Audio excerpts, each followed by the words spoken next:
Hello, everyone, and welcome to another episode of Autism Stories. I'm your host, Doug Bletcher, the founder of Autism Personal Coach. Autistic people are the true experts of the autistic experience, and Autism Stories is where we interview autistic people to learn from their stories, experiences, and get their advice. If you would like to be notified about each week's episode of Autism Stories, we suggest you subscribe on your favorite podcast listening platform. We would also appreciate it if you could give us a positive rating and review, as it will help others to learn about autism stories. Monotropism is a theory that really helps me to understand what I do on a daily basis, and I think it is the same way for many autistic people. That's why I'm honored to have Dr. Wenn Lawson and Fergus return to Autism Stories to discuss their website, which is the central resource for learning about monotropism. We hope you enjoy today's conversation. Fergus and Wenn, thanks so much for returning to Autism Stories. It's always a pleasure and privilege. Recently, I saw a website that was launched that I was very excited to see, and that is monotropism.org. And the two of you collaborated to create this wonderful website. Can you tell me why the two of you created monotropism.org to be a central resource for learning about monotropism? Yeah, go for it, because Fergus did much more work. I only, added my 2 pence here and there. Yeah, so there wasn't a central resource, basically. If I wanted someone to learn about monotropism, then there were half a dozen or more different places where I could send them, depending on what kind of level of explanation they needed, whether like a short animation or a 10-minute talk or a 15-minute piece that I wrote would connect better with them. So it made more sense to have one site where there were a range of different explanations pitched to different audiences, and people could kind of choose what they wanted to look at. Also, the history of monotropism had never really been sort of recounted in one easy-to-access place. So I kept seeing people sort of referring to it as if it sprung into existence in 2005 with When, Dinah and Mike's paper in Autism, when my mum, Dinah, was talking about it as far back as 1992. And I think when you started talking about similar ideas not long after that, right? Yeah, 1993, but in Australia. Yeah. It's such a great point that you bring up. There wasn't any central resource, because whenever I would be talking to people about it, I might refer to conversations that I've had with the two of you or other resources out there, or I was just like, hey, just do a Google search. There really was not like a place to go. So if someone might be unfamiliar with the concept of monotropism, what would be some principles or starting points of the theory in helping people understand about this in relation to the autistic experience? Being mono just means really being able to attend to one thing at any one time, including external and internal sensory information.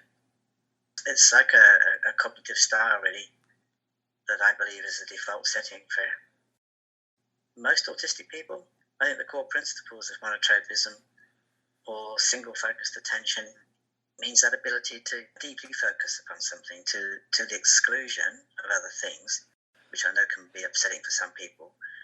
But it also makes shifting attention very uncomfortable. So that's why it's so important to understand.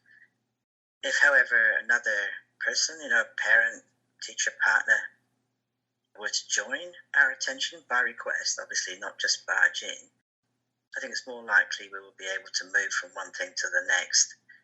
For example, I like being at my computer. My partner encourages me to exercise.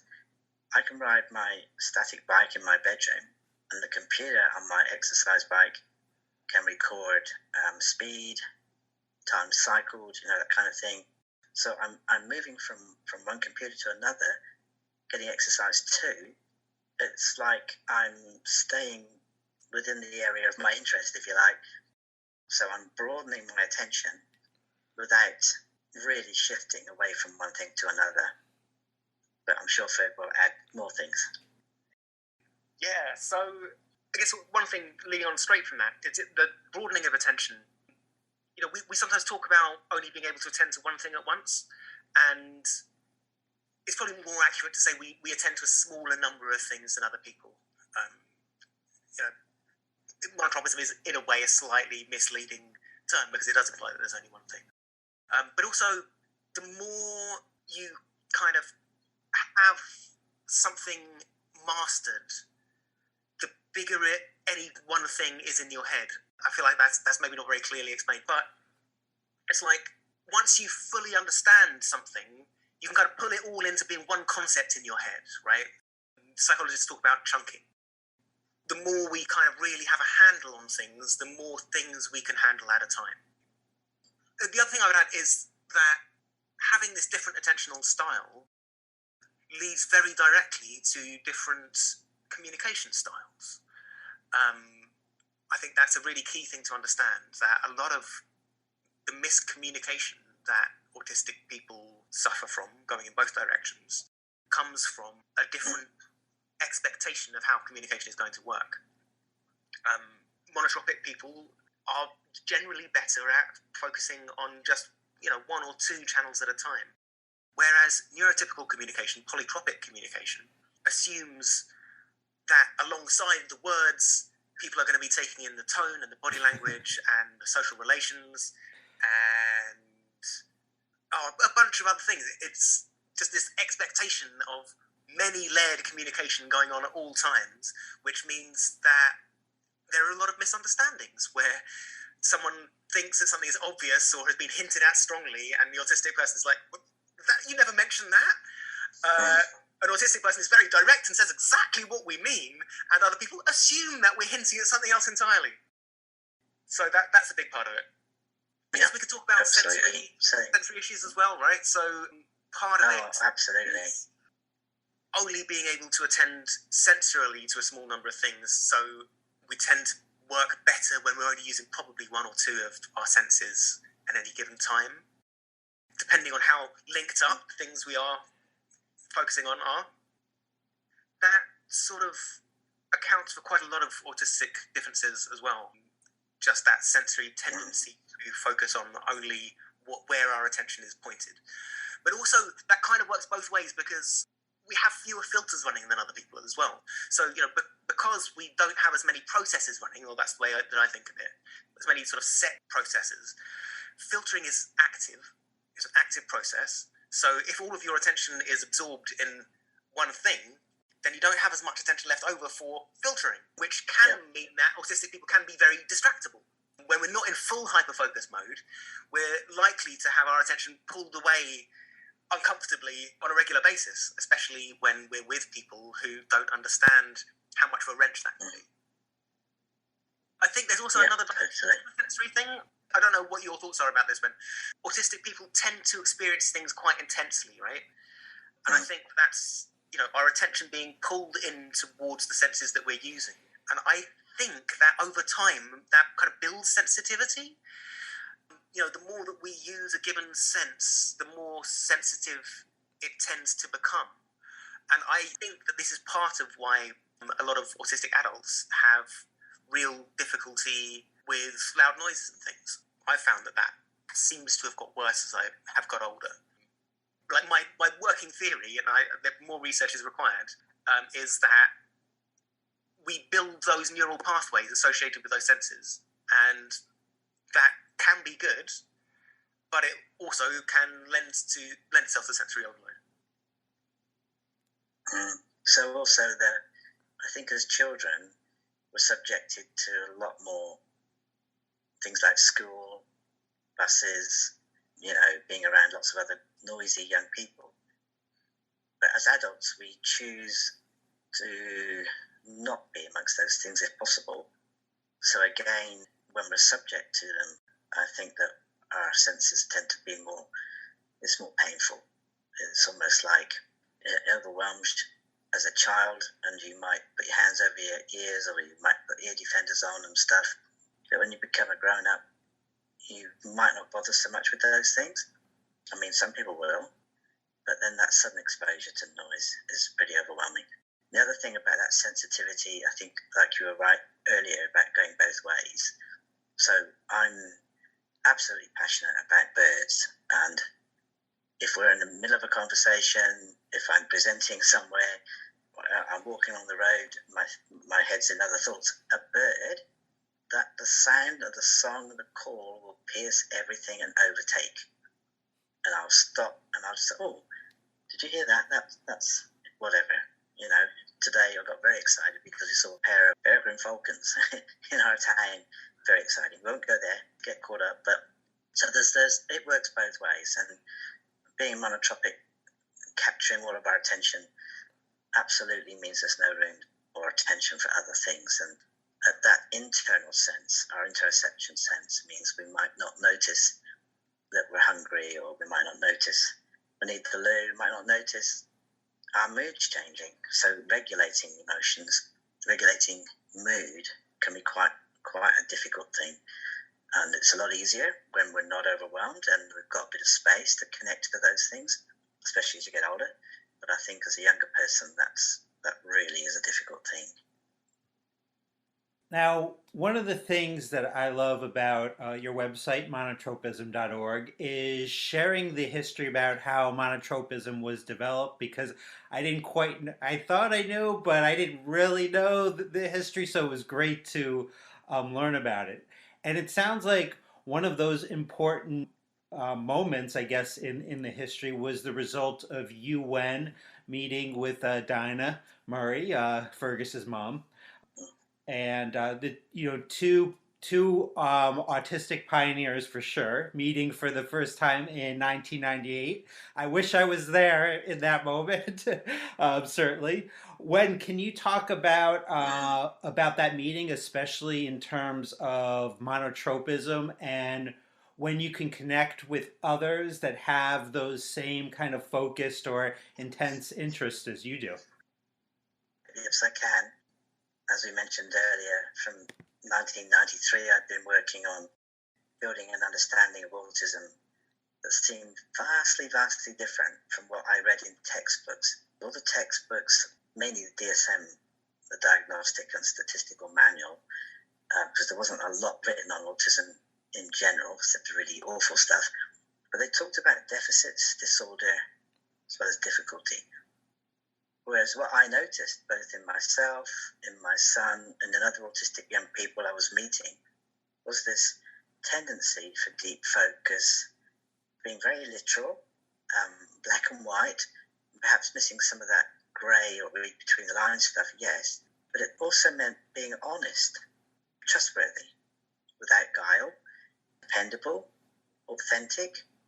These weren't things that people were talking about at all. So this wasn't what I saw in non-autistic people. They tended to be quite the opposite, actually. They tended to be dishonest, couldn't really trust people. People would say one thing but mean another.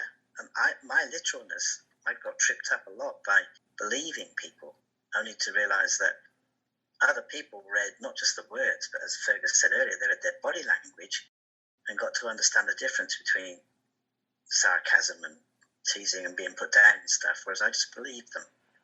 Yet this population, non-autistic population, was said to be the normal ones, and as autistic people, we were not. So the more I researched and read, the more I became convinced that autism was really a different way of being, of relating, a different way of understanding the world. And I went on quite a deep dive into trying to understand attention and various resources about that. But anyway, I came up with a set of understandings that I wanted to put together for some study at university. I met with a psychologist at the university where I was studying and shared these with her. And we're both quite excited, actually, because it had never been talked about in this way before. Literally a set of understanding of what was generally typical of the allistic or non-autistic population, and then a set of understanding of what was true of the autistic population. And of course, this is all in general because everybody's different, everybody has their own personality and a different experience of being autistic.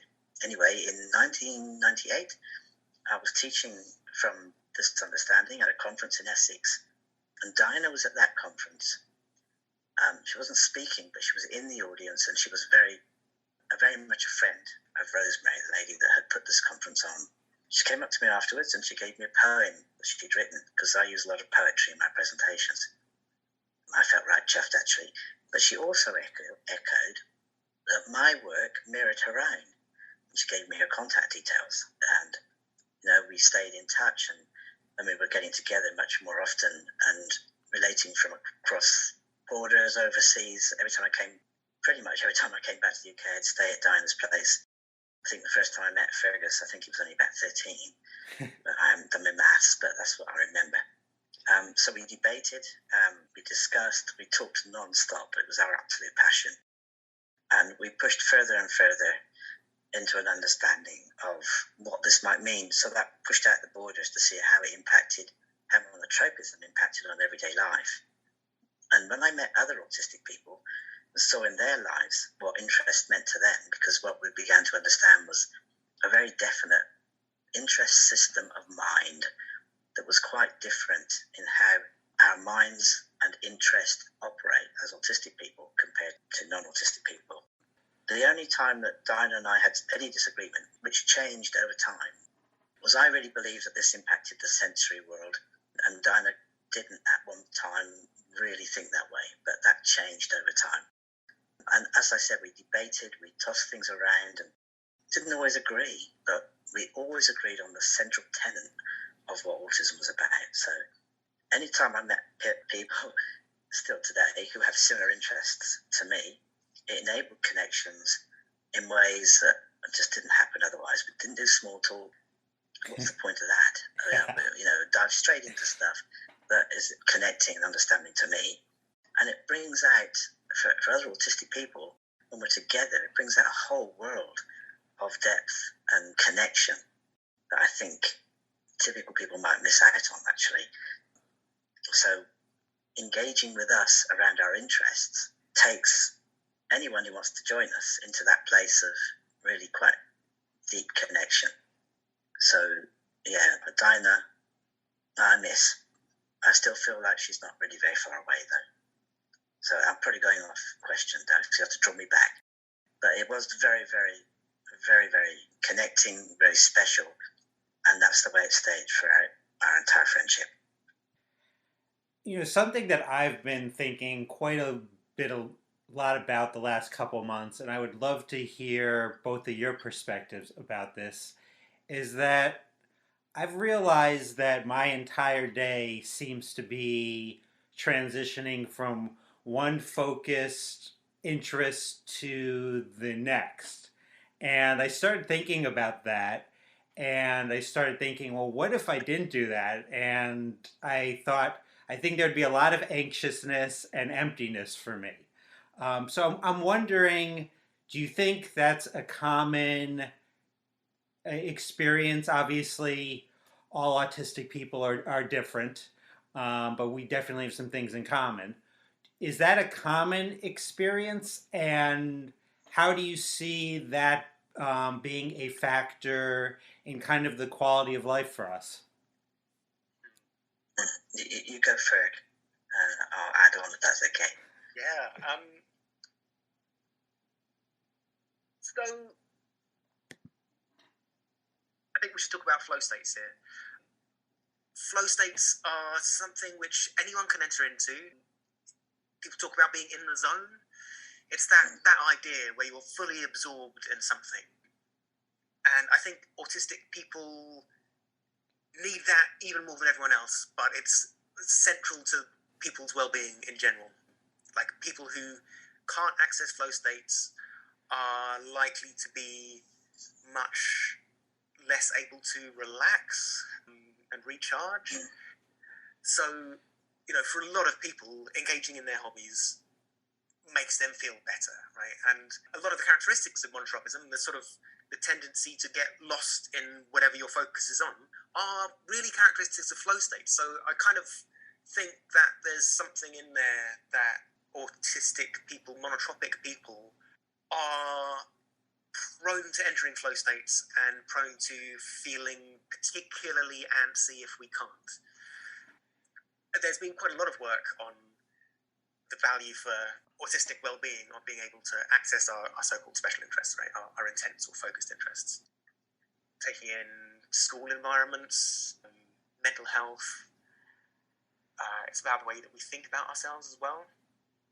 So yeah, that ability to connect with what you're passionate about is a way of forgetting about the stresses of the world for a while. And I think for autistic people, the world is often very, very stressful. It's not good for us. We're regularly exposed to sensory environments which are massive stresses. They leave us in a kind of state of high tension. And of course, we're regularly exposed to baffling social situations, especially as kids. But I think that's never fully stopped for me as an adult. So that need to be able to switch off all of that and, basically turn off our filters and maybe just turn on, like, the way that I think about it is we kind of have one big filter when we're monotopically focused on something in a kind of flowy way, where basically we're just not aware of anything else. So we don't need to individually filter out all of the noises and the lights and everything. It's just all of our attention is there. And that is just fundamentally a very relaxing way to be. Yeah, and moving from one interest to another could be thought of, I think, Doug, as moving from what's capturing your attention to the next thing that captures your attention. And I would be quite lost in my days if I didn't have those things to move on to.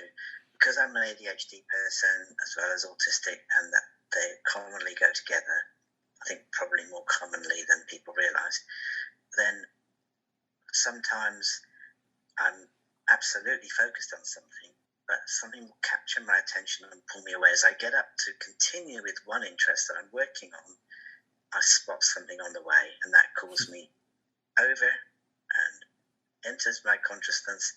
I move into that thing, and I think, oh God, what on earth was I was doing?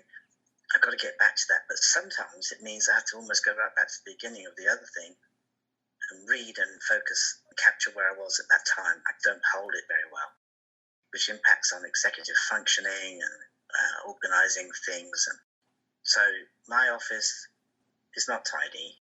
My office has a little space where I put the computer and I can see the Zoom meetings and things, but surrounded by, there's all sorts of things on the floor and taken over. I would love to be able to put things away because that would function better, but I don't have space in my head and life to do both.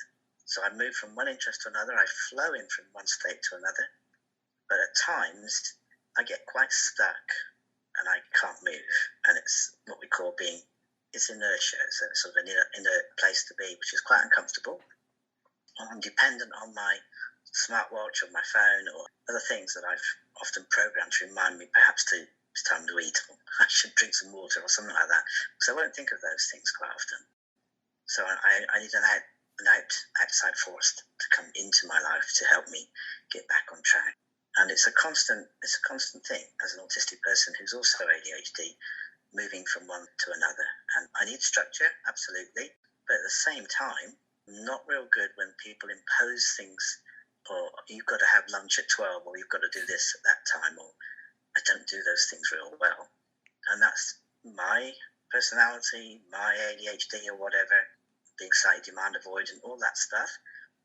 Everybody's very different, but being monotropic has a huge impact on how my life is lived, with those other extra things taken on board too. I think it's maybe worth talking a bit more about ADHD, right? Because there's a really interesting relationship between autism and ADHD. I'm fairly sure that I qualify for a diagnosis as well. Right now, I've been on a waiting list for about 2.5 years.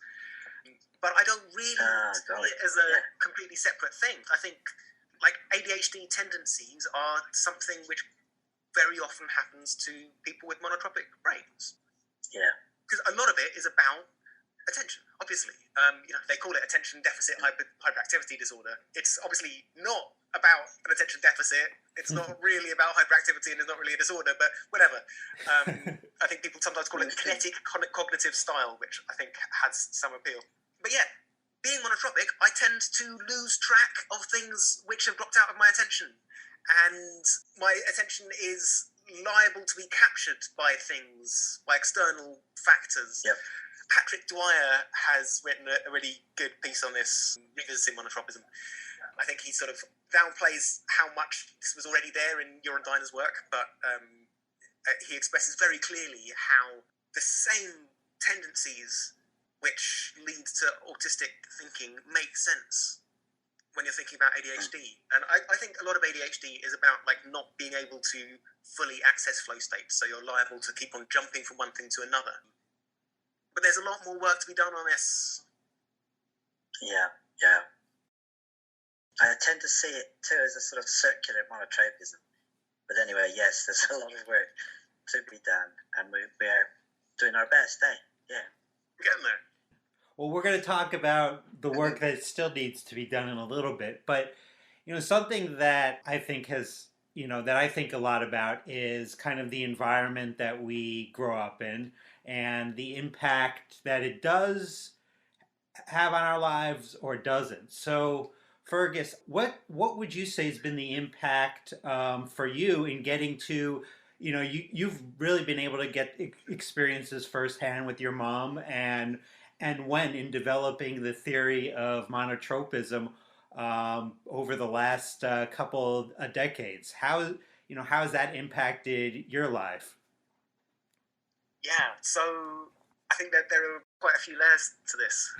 One is growing up with a mum who was autistic, although she didn't realise it until she'd been working on the idea of monotropism for a long time, meant that I grew up with a parent who understood my own autistic tendencies, even though she didn't understand them in terms of autism to start with. I was a weird kid, and I learned early on that that's okay. That actually, like, most of the most interesting people are pretty weird, and variation is to be welcomed. And, having someone like Dinah from mum made that possible for me, and a lot of autistic people don't grow up with that. As far as the actual theory goes, she started working on it around about 91, I guess, because I think that's when she first got Uta Frith's Autism, the Enigma handed to her, and, immediately kind of went, hang on, I think this doesn't need to be that enigmatic. So she kind of started monotropically focusing on this concept when I was about 13. And that had a lot of consequences, because one of the things that she did was get to know a lot of autistic people to sort of check if she was on the right lines. Because I think when she was first formulating these ideas, she hadn't knowingly met any autistic people. Probably she had autistic family members, but, we're never going to know because they're gone now. Yeah, so, she went to places where autistic people were, institutionalized. She became a support worker for years and years. She made friends with lots of autistic people. So, she had this long-standing friendship with this guy, Fergus, who is a non-speaking autistic artist.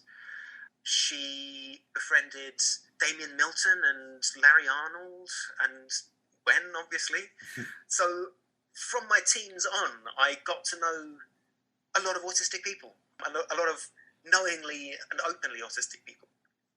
Obviously, that had a huge impact on me, even though really I didn't recognise myself in descriptions of autism until, I guess, the early 2000s, probably about 2003 or so was when I first started thinking that I was quite likely to be autistic. Like, I knew that I was relatively monotropic, but I thought that the way that I tend to jump from one thing to another, like we were talking about with ADHD, was like multitasking. I later realised that actually I'm hopeless at multitasking, and jumping from one thing to another is a really bad way of getting things done.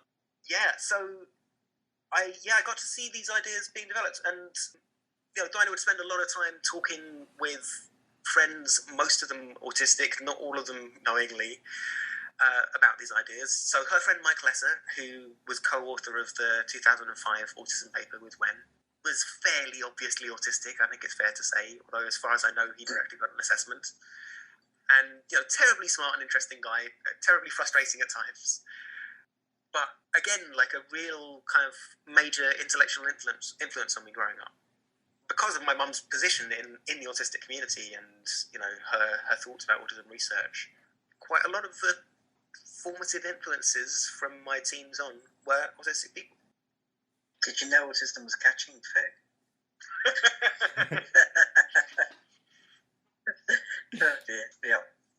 So kind of getting back to monotropism and the theory and all that, to me, theories gain their most importance when they can actually be applied to improve the quality of our lives.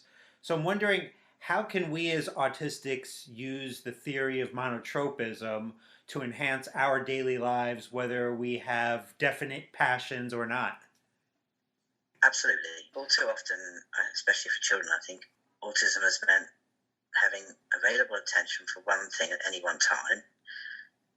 So connecting with other people, that takes an ability to divide attention. You've got to be able to notice yourself and others, what they might be saying to you. You've got to be able to process what they're saying, what their body is saying, what their facial expressions are saying. So much going on there. And then you've got to connect with your inner senses. So you actually really need to notice multiple things too, so that you can regulate emotions. But if you're very monotropic, those things are not going to flow in that simple, seemingly easy social way that happens for most people. And what happens when you go to school is that traditionally they've used sort of behavioralism, behavioristic methods to try and change a child's behavior. They haven't traditionally looked at what might be happening for that young person as to why. And they haven't realised that it's not like, a discipline thing. It's amazing how many people think it's just discipline and you got to do this so that the kids learn to do what they're told. It's not about discipline. It's not about doing as you're told. It's about how we learn. It's about how we understand the world and how we put together and process that understanding in everyday life. So to address this, we really do need to consider cognitive styles and the differences that are happening in our brains. Otherwise, it's a bit like saying to a person in a wheelchair, look, the rest of us walk, so get over it. It's trying to change who we are into becoming more like them, which is really awful. Rather, we need to work with who we are. We need to work with how we learn. We need to understand what motivates us and what connects us. And monotropism, for autistic people, answers all of those questions, from interoception, inner senses, disconnection, to sort of an over-connection with external senses. So when things might be experienced as too bright, too loud, too rough, or as underwhelming and triggering, which causes sensory seeking activities, to needing visual explanations, to needing maps and doing activities with rather than just showing, so that we can learn to mirror what's happening. Well, there's so many things that monotropism has an answer for that the traditional ways of working with autism certainly have not at all.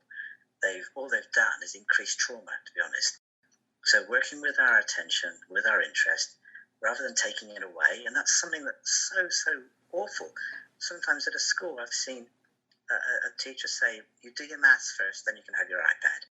It's as if they haven't recognised or realised that the iPad might be the way through to doing your maths successfully. It's working with who we are and with our interests, rather than taking something away and then giving it as a reward. It's not about trying to sort of motivate through, you'll get that if you do this. I'm not made that way. I get there by working with all of who I am, and that's what's been missed. Monotropism absolutely plugs that hole. We are not allistic. We are autistic, and we need this recognised, and we need appropriate communication put in place, rather than others kind of insisting that we need to be like them, that there is some kind of normal. People talk about neurodiversity And there's an acceptance that that just means all brains are different, but they're not quite catching on, I don't think, to what it means to be neurodivergent, to sort of diverge away from that bigger whole, which has all sorts of holes within it as well. And therefore, I need who I am to be worked with and understood and walked alongside with, not somebody to come from outside and tell me, no, you are this and you have to be that, because then everything will function properly. It won't, because you can't make a person in a wheelchair get up and walk. Their legs don't work that way. You know, it's silly. Anyway, I diverge. Ferg, you might have something to add to that. Yeah, I mean, there's this huge problem that the way that people are taught about autism is as a series of deficits. You know, the big autism theories are theories of what's wrong with autistic people. The official definitions of autism are all about deficits, you know, social communication impairments and all of this kind of thing. I mean, there are two things that are wrong with that. One is that it doesn't actually explain very much about autistic experiences. So, you know, however much you study the DSM criteria for autism, it's not going to allow you to understand what an autistic person that you know is going through. And the same goes for things like theory of mind deficit, theory of autism, you know, executive dysfunction. Like, it can be a useful idea, but as a theory of autism, it just doesn't tell you very much. Whereas monotropism allows people to make sense of autistic experience, and it does it in a way which is not pathologizing, it's not deficit-based. Part of the value of the idea of the theory is that it's got the potential to displace these bad explanations of autism, these bad stories of autism that people are told. And yeah, it makes sense of our experiences, the barriers we face, the difficulties we face. And by doing that, it allows people to remove some of those difficulties and make sense of the barriers. It helps people to find strategies for working with autistic brains rather than, like, just trying to make them less autistic, which is never going to work and is a major source of trauma for a lot of autistic. Totally.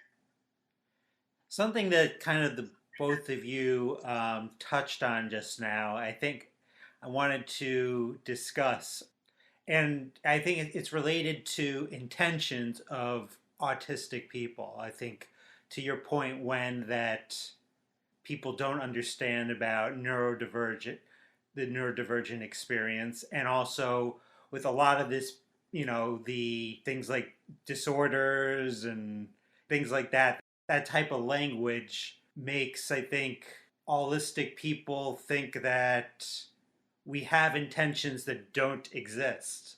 Like, how much do you see is that language as a part of this miseducation, I guess?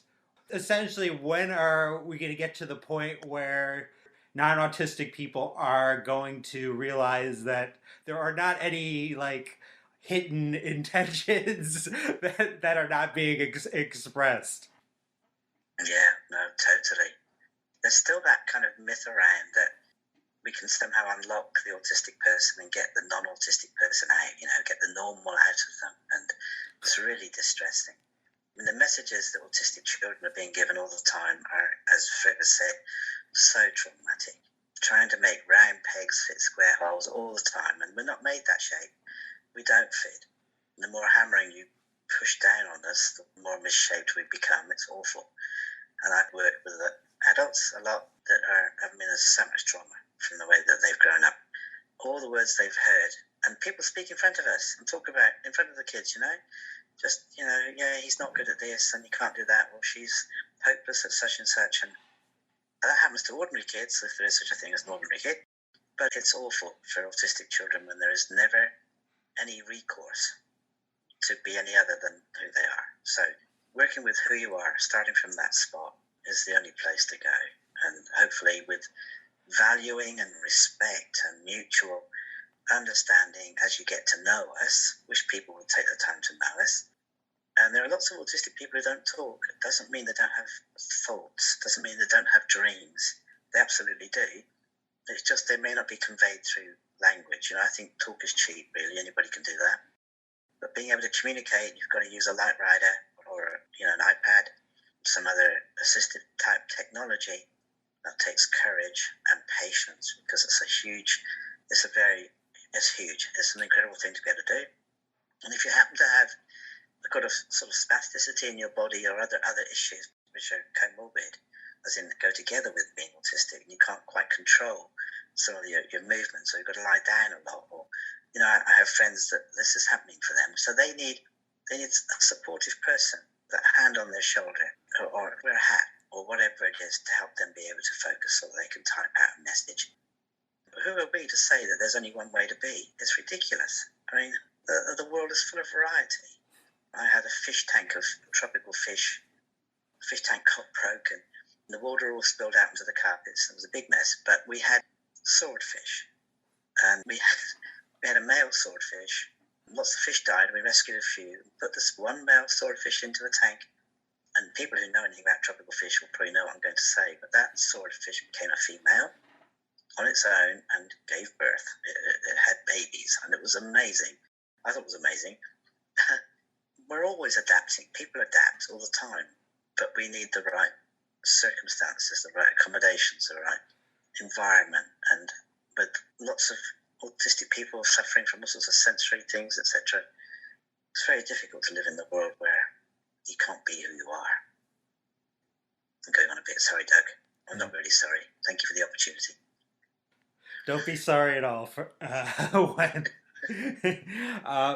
So Fergus, you were touching a little bit earlier on research relating to monotropism, and the website monotropism.org kind of talks about all of the wonderful research that has been done up to this point by lots of different people. So I'm wondering, are there maybe, what are some areas or maybe different contexts relating to monotropism that there hasn't been much research on that you would like to see in the future a lot more focus on on research in these areas? Oh, I mean, there's a lot. The thing is that there's been a little bit of research on a lot of areas, but there's so much space for so much more. The connection with ADHD, we talked about this a bit earlier, has just about started to be researched. It does look like ADHDers are more monotropic than the rest of the population, but fully explaining why monotropism might manifest as autism in some people and ADHD in others is a whole research project of its own. People have looked a bit at identity formation and the role of monotropism in that, and the presentation of the self. Kieran Rose and Amy Pearson talked about this in a recent paper on the sort of conceptualizing the idea of masking. And I think, having a mind that tends to focus on a small number of things is going to have profound effects on how your identity develops. The whole area of mental health and the relationship between monotropism and trauma requires so much more attention. It's often said that the way that we understand autism, really we're understanding traumatized autistic people. There's so much overlap between what's seen as signs of autism and what's seen as signs of trauma. And could this be because monotropic minds are more prone to trauma responses? Or is it just because autistic people are less likely to have strong connections with those around them? And that's a major protective thing against suffering from the after effects of trauma, right? If you go through a traumatic event and other people are there to validate your experiences, then you're much less likely to develop long-term post-traumatic stress responses. And of course, autistic people have a lot of what's sometimes called sensory trauma, right? Where we experience things as being intensely uncomfortable or painful or overwhelming, and other people are like, what are you talking about? It's not even that loud. Which is, deeply invalidating. So what exactly is happening there? Like, what's the whole story there? And, everything about autism and the things that need research really ought to at least have the idea of monotropism somewhere in the background. And, of course, we've had decades of autism research, which is mostly not at all helpful, which is focused on genetic research, biological research. Like, I'm not saying there shouldn't be biological research, and actually I have some hope that sooner or later we'll have research on autistic brains which tells us something useful. A lot of people don't have that hope. They think that that's a whole dead end and it's only ever going to harm autistic people. I'm slightly more optimistic than that. But, the relationship between autism and mental health, autism and sleep, what are so many community priorities have just not had anywhere close to adequate research. And I do think that part of the reason why the research that has happened hasn't got further is because they haven't, for the most part, been working with an adequate theory of autism. Like, they're trying to make sense of all these phenomena without a unifying theory to ground it all. And not listening to autistic people. Yeah, like so much of the better autism research, autistic people respond to like, yeah, you could have just asked us. Yeah. Why'd you spend so much time on that? Just give me a call. Well, don't call me. Text me or email me. Never call me. But Please text me first. You can't say it.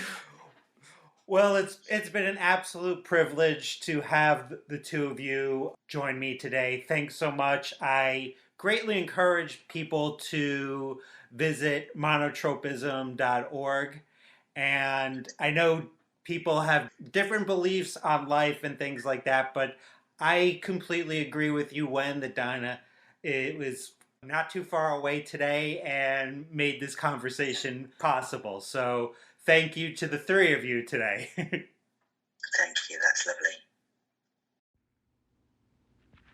Thanks so much to Wenn and Fergus for the conversation. To learn more about monotropism, please check out the link in the podcast description for this episode. Did you know that Autism Personal Coach provides extraordinary support to live self-sufficient and purpose-driven lives through our customized coaching? If this is something that you're interested in, then please visit autismpersonalcoach.com for more information. I hope you enjoyed this episode of Autism Stories, and if you did, if you could tell a friend, foe, or anyone you know about it so they could have the same enjoyable experience as you when listening to Autism Stories, it would be very much appreciated. Until next time, I'm Doug Bletcher of Autism Personal Coach. Talk to you then.